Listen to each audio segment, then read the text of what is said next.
Hi hello friends, എല്ലാവർക്കും mothers ചാനലിലേക്ക് ഒരിക്കൽ കൂടി സ്വാഗതം. അപ്പോൾ ഇന്ന് ഞാൻ നിങ്ങളുമായിട്ട് ഷെയർ ചെയ്യാൻ പോകുന്ന വീഡിയോ എന്ന് പറഞ്ഞിട്ടുണ്ടെങ്കിൽ കൊച്ചു കുഞ്ഞുങ്ങളുടെ ദന്തപരിചരണത്തിനെ കുറിച്ചാണ്. അപ്പോൾ എങ്ങനെ വാ ക്ലീൻ ചെയ്യാം, എപ്പോൾ നമ്മൾ സ്റ്റാർട്ട് ചെയ്യണം, പിന്നെ ബ്രഷ് യൂസ് ചെയ്യുന്നതിനെ പറ്റി, പേസ്റ്റ് യൂസ് ചെയ്യാമോ, ഇതൊക്കെയാണ് ഇന്ന് ഞാൻ നിങ്ങളോട് ഷെയർ ചെയ്യാൻ പോകുന്നത്. അപ്പോൾ ആദ്യം വീഡിയോ കാണാം.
കുഴപ്പമില്ല, വെട്ടാതെ നിൽക്കും.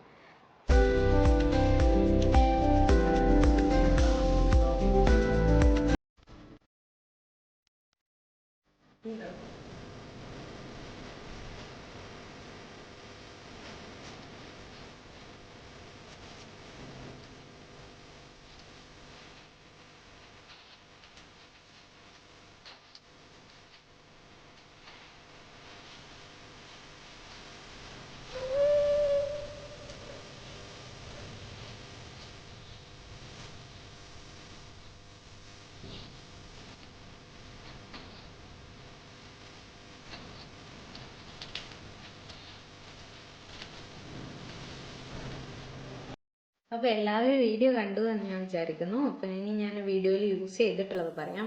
മെയിനായിട്ട് ആ ഫേസ് ടവൽ ഉണ്ടല്ലോ, അത് ഞാനൊരു 3 months വരെ ഞാൻ അവന് ഫേസ് ടവൽ വെച്ചിട്ടാണ് ക്ലീൻ ചെയ്തിരുന്നത്. നമുക്ക് പല്ല് വരാത്ത കുഞ്ഞുങ്ങൾക്ക് ഫേസ് ടവൽ വെച്ച് ചെയ്യുന്നതാണ് നല്ലത്. പിന്നെ കുറച്ചും കൂടി ഈ ഓറൽ ത്രഷ്, അതായത് ആ വെളുത്ത കളറിലുള്ള പാച്ചസ് വന്നിട്ടുണ്ട് നമ്മുടെ കുഞ്ഞിനെന്നുണ്ടെങ്കിൽ നമുക്ക് ഫിംഗർ ബ്രഷ് യൂസ് ചെയ്യാം. അപ്പം ഞാൻ യൂസ് ചെയ്തിരിക്കുന്ന ഫിംഗർ ബ്രഷ് എന്ന് പറഞ്ഞിട്ടുണ്ടെങ്കിൽ മോറിസൺസ് ബേബിയുടെ ഫിംഗർ ബ്രഷാണ്. അത് എല്ലാ സൂപ്പർ മാർക്കറ്റ്സിലും അവൈലബിൾ ആണ്. പിന്നെ ഒരുമാതിരി ഫാർമസീസിലും അവൈലബിൾ ആണ് ഇവിടെ നാട്ടിൽ. പിന്നെ ഓൺലൈനിലും കിട്ടും. അപ്പം നമുക്ക് എവിടെ നിന്ന് വേണമെങ്കിലും വാങ്ങാം. മോറിസൺസ് ബേബിയുടെ അതിന് ഒരു 100 രൂപയാണ് പ്രൈസ് വരുന്നത്. പിന്നെ ഉപയോഗിച്ചിരിക്കുന്ന പേസ്റ്റ് എന്ന് പറഞ്ഞിട്ടുണ്ടെങ്കിൽ അക്വ ഫ്രഷിന്റെ മിൽക്ക് ടീത്തിന്റെ പേസ്റ്റാണ് ഉപയോഗിച്ചിരിക്കുന്നത്. 0 to 2 years വരെയുള്ള കുഞ്ഞുങ്ങൾക്കുള്ള പേസ്റ്റാണത്. അപ്പം നമ്മൾ പേസ്റ്റ് വാങ്ങുമ്പോൾ മെയിനായിട്ട് വേറെ ഒന്നും നോക്കണ്ട, അതിൽ ഫ്ലൂറൈഡ് കണ്ടന്റ് ഉള്ള പേസ്റ്റ് വാങ്ങാനായിട്ട് നമ്മൾ ശ്രദ്ധിച്ചാൽ മതി. അതാണ് നോക്കേണ്ടത്. അപ്പോൾ പേസ്റ്റ് നമ്മൾ യൂസ് ചെയ്യണമെന്ന് യാതൊരു നിർബന്ധമില്ല. അപ്പം ഞാൻ എൻ്റെ മോന് വല്ലപ്പോഴും ഒക്കെ പേസ്റ്റ് യൂസ് ചെയ്യാറുള്ളൂ, സ്ഥിരം യൂസ് ചെയ്യാറൊന്നുമില്ല. ഞാൻ കാണിച്ചു തന്നപ്പോൾ എത്ര എടുക്കണം അങ്ങനെയുള്ളതൊക്കെ പറയാൻ വേണ്ടിയിട്ട് നിങ്ങളെ കാണിച്ചു തന്നേ ഉള്ളൂ. അപ്പം നമ്മൾ പേസ്റ്റ് യൂസ് ചെയ്യുകയാണെന്നുണ്ടെങ്കിൽ കൊച്ചു കുഞ്ഞുങ്ങൾക്ക് 1 year വരെയുള്ള കുട്ടികൾക്ക് നമ്മളൊരു റൈസ് ഗ്രെയിൻ്റെ അത്രയും എന്നാണ് പറയുന്നത്, അതായത് ഒരു അരിമണിയുടെ വലിപ്പത്തിലുള്ള പേസ്റ്റ് എടുക്കാവുള്ളൂ, യൂസ് ചെയ്യാവുള്ളൂ. പിന്നെ 1 year കഴിഞ്ഞിട്ട് 2 വയസ്സ് വരെയുള്ള കുഞ്ഞുങ്ങൾക്കാണെങ്കിൽ നമ്മൾ ഒരു പയറിന്റെ വലിപ്പത്തിൽ കുറച്ചും കൂടി കൂടുതൽ അത്രയും പേസ്റ്റ് യൂസ് ചെയ്യാവുള്ളൂ. അപ്പോൾ പേസ്റ്റ് യൂസ് ചെയ്യണമെന്ന് നിർബന്ധമില്ല. പിന്നെ നമ്മൾ നല്ലപോലെ ഫുഡൊക്കെ കൊടുത്ത് കുഞ്ഞുങ്ങളുടെ പല്ലിൽ അഴുക്കുണ്ടെന്നുണ്ടെങ്കിൽ നമുക്ക് പേസ്റ്റ് യൂസ് ചെയ്ത് കളയാവുന്നതാണ്. പിന്നെ ഈ പേസ്റ്റ് സൂപ്പർ മാർക്കറ്റ്സിൽ ഇവിടെ അവൈലബിൾ ആണോ എന്ന് എനിക്കറിയില്ല. കാരണം ഞാനത് ദുബായിൽ നിന്ന് വാങ്ങിയതാണ്. ഇപ്പോൾ ഓൺലൈനിൽ അവൈലബിൾ ആണ്, ഞാൻ ചെക്ക് ചെയ്തിരുന്നു. ഇവിടെ ഓൺലൈനിൽ കിട്ടുന്നുണ്ട് പേസ്റ്റ്. അപ്പം നിങ്ങൾക്ക് വേണമെന്നുണ്ടെങ്കിൽ ഓൺലൈനിൽ നിന്ന് വാങ്ങാവുന്നതാണ്. പിന്നെ ഇനി എപ്പോൾ സ്റ്റാർട്ട് ചെയ്യണം എന്നുള്ളതാണ് അടുത്തത് പറയാൻ പോകുന്നത്. അപ്പോൾ ആദ്യമായിട്ട് നമ്മൾക്ക് കുഞ്ഞുങ്ങളുടെ ദന്തപരിചരണം ഫസ്റ്റ് വീക്ക് തൊട്ട് തന്നെ വേണമെങ്കിൽ സ്റ്റാർട്ട് ചെയ്യാവുന്നതാണ്. ഞാൻ എൻ്റെ മോനെ 1.5 മാസം ആയപ്പോഴാണ് സ്റ്റാർട്ട് ചെയ്തത്. കാരണം അതുവരെ അവന് പ്രശ്നങ്ങളൊന്നും കണ്ടിരുന്നില്ല, അതുകൊണ്ട് ഞാൻ ശ്രദ്ധിച്ചിരുന്നില്ല, അതാണ് സത്യം. പിന്നെ 1.5 മാസം ആയി കഴിഞ്ഞപ്പോൾ അവൻ്റെ നാവിൽ ചെറുതായിട്ട് പൂപ്പൽ പോലെ കണ്ടു. അപ്പോഴാണ് ഞാൻ ഇതിനെക്കുറിച്ച് ആലോചിച്ചു തുടങ്ങിയത്. അങ്ങനെ ഞാൻ ഫേസ് ടവൽ വെച്ചിട്ട് ആദ്യം ചൂടുവെള്ളം തിളപ്പിച്ചാറിയ ചൂടുവെള്ളത്തിൽ മുക്കി വിരലിൽ ചുറ്റിയിട്ട് വൃത്തിയാക്കി. അങ്ങനെ തുടങ്ങി. അത് കഴിഞ്ഞിട്ട് ഒരാഴ്ചയോളം അങ്ങനെ കൃത്യമായിട്ട് ചെയ്ത് കഴിഞ്ഞപ്പോഴേക്കും ആ വന്ന വെള്ള കളറങ്ങ് മാറി കിട്ടി എനിക്ക്. പിന്നെ ഞാൻ 3 മാസം വരെ സ്ഥിരമായിട്ട് കണ്ടിന്യൂസ് ആയിട്ട് ഇതായിരുന്നു ചെയ്തുകൊണ്ടിരുന്നത്.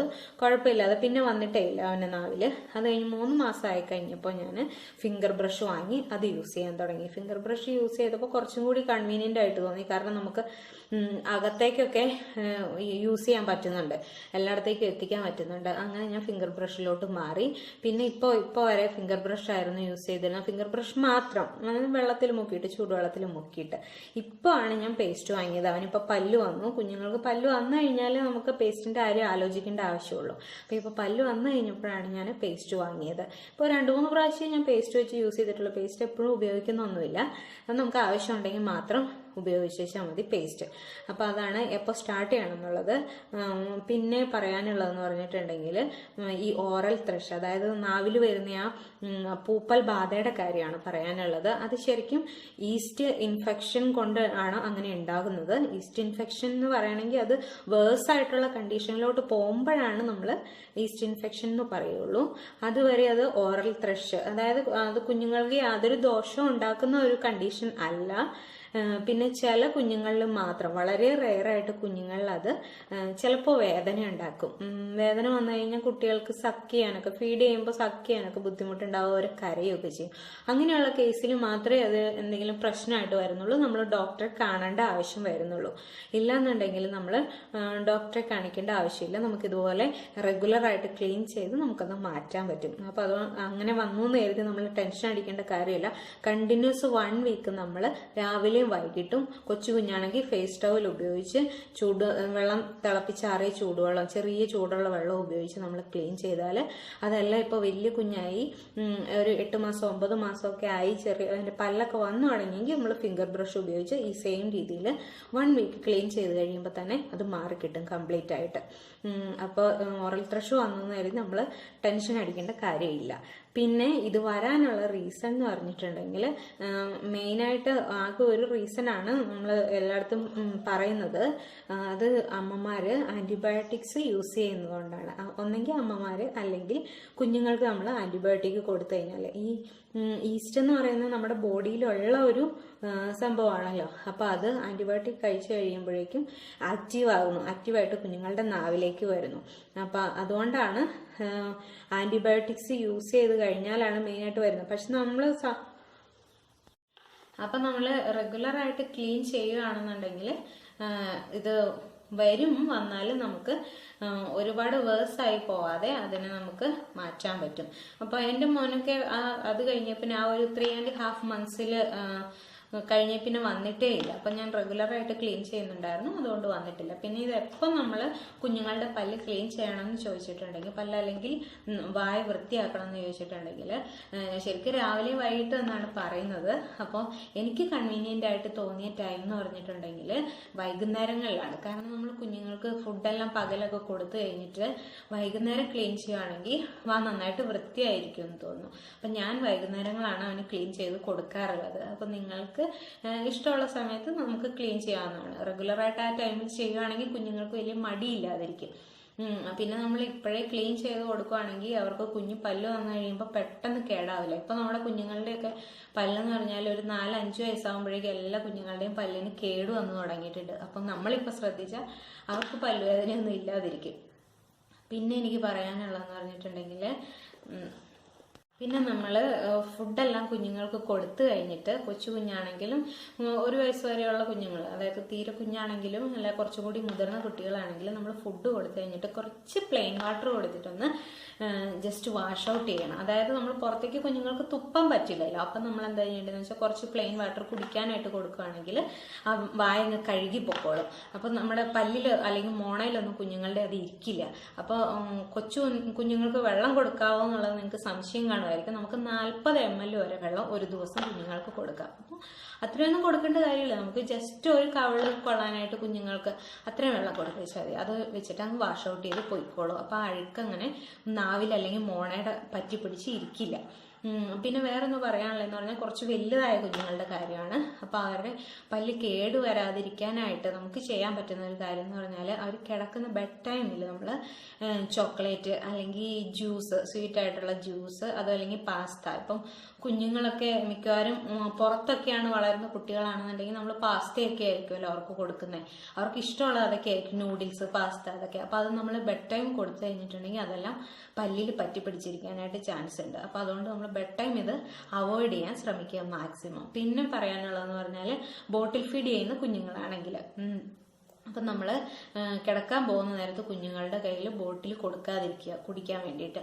അപ്പോൾ അങ്ങനെ കൊടുത്തു കഴിഞ്ഞാൽ മെയിനായിട്ട് പല്ല് കേടുവരാനുള്ളൊരു പ്രധാന റീസൺ ആണിത്. അപ്പോൾ അതും നമ്മൾ അവോയ്ഡ് ചെയ്യുക. പിന്നെ വേറൊരു കാര്യം ഇമ്പോർട്ടൻ്റ് ആയിട്ട് ചെയ്യേണ്ടതെന്ന് പറഞ്ഞാൽ നമ്മളെല്ലാവരും ചെയ്യുന്നതാണ്, എന്നാലും ഒന്നും കൂടി ഓർമ്മിപ്പിക്കുകയാണ് ബ്രസ്റ്റ് ഫീഡിങ്. ബ്രസ്റ്റ് ഫീഡിങ് നമ്മുടെ കുഞ്ഞുങ്ങളുടെ ഈ ചിന്നിൻ്റെയും ജോയുടെയൊക്കെ മസിൽസിൻ്റെ സ്ട്രെങ്തൻ ചെയ്യാനായിട്ട് ഫോർമേഷന് വളരെ ഇമ്പോർട്ടൻ്റ് ആണ്. കാരണം എന്താണെന്ന് വെച്ചാൽ കുഞ്ഞുങ്ങൾ സക്ക് ചെയ്യുമ്പോൾ ആ മസിൽസ് എല്ലാം സ്ട്രെങ്തൻ ആവുന്നു എന്നാണ് പറയുന്നത്. അതുവഴി കുഞ്ഞുങ്ങൾക്ക് സ്ട്രോങ് ആയിട്ടുള്ള പല്ല് വരാനായിട്ട് സഹായിക്കും. അപ്പോൾ ഇത്രയും കാര്യങ്ങളാണ് എനിക്ക് നിങ്ങളോട് ഈ ടോപ്പിക്കുമായിട്ട് ബന്ധപ്പെട്ട് പറയാനുള്ളത്. പിന്നെ എല്ലാവർക്കും അപ്പോൾ വീഡിയോ പ്രയോജനപ്പെട്ടു എന്ന് ഞാൻ വിചാരിക്കുന്നു. നിങ്ങൾക്ക് ഇഷ്ടമായെങ്കിൽ സബ്സ്ക്രൈബ് ചെയ്യാൻ മറക്കല്ലേ ചാനൽ. പിന്നെ വീഡിയോ ലൈക്ക് ചെയ്യാനും ഷെയർ ചെയ്യാനും മറക്കല്ലേ. അടുത്ത ഒരു വീഡിയോ ആയിട്ട് ഞാൻ വീണ്ടും വരുന്നതായിരിക്കും. നന്ദി.